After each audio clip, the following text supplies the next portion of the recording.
কিশোরগঞ্জের তারাইলের আজবপুরে ঘটছে এক আজব ঘটনা। গত 4 দশক ধরে টিউবওয়েল থেকে বের হচ্ছে গরম পানি। শুধু গরম পানি নয়, বের হচ্ছে পিচ্ছিল ও দুর্গন্ধযুক্ত পানি। জনস্বাস্থ্য প্রকৌশল বিভাগ বলছে, পানিতে মাত্রাতিরিক্ত ক্ষতিকর খনিজ পদার্থ থাকায় এমনটি হচ্ছে। গ্রামের নাম আজবপুর।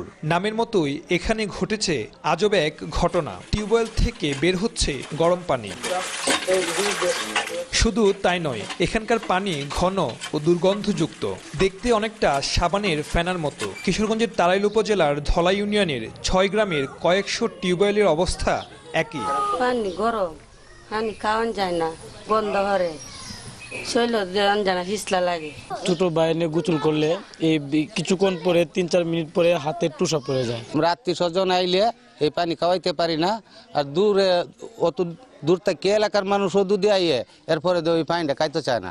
কতটা গরম পানি বের হয় তা পরীক্ষার জন্য একটি পাত্রে পানি নিয়ে তাতে চা পাতা দেয়া হয়। তা মুহূর্তে লালাকার ধারণ করছে। এই অবস্থা থেকে রেহাই পেতে বিভিন্ন স্থানে টিউবওয়েল বসানো হলেও তাতে ফল আসেনি। যতই চা পাইবেন ততই পানি গরম হবে।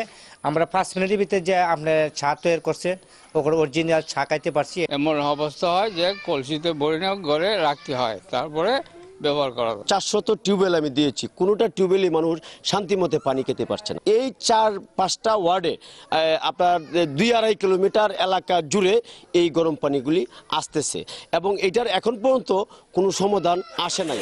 পানি পরীক্ষা করে তাতে তাপমাত্রা, পিএইচ, ম্যাঙ্গানিজ ও হাইড্রোজেন পার সালফাইড সহ অন্যান্য খনিজ পদার্থের মাত্রাতিরিক্ত উপস্থিতি পেয়েছে জনস্বাস্থ্য প্রকৌশল বিভাগ।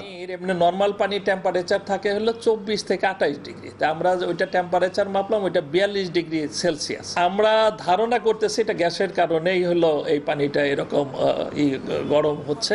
মাটির নিচে গ্যাস থাকলে সাধারণত এমন হয়। এই পানি পানে স্বাস্থ্য ঝুঁকি রয়েছে কিনা তা পরীক্ষার জন্য কয়েকদিনের মধ্যে ঘটনাস্থল পরিদর্শন করবে ঢাকার বিশেষজ্ঞ দল। সুলতান মাহমুদ কনিক, চ্যানেল 24, তারাইল, কিশোরগঞ্জ।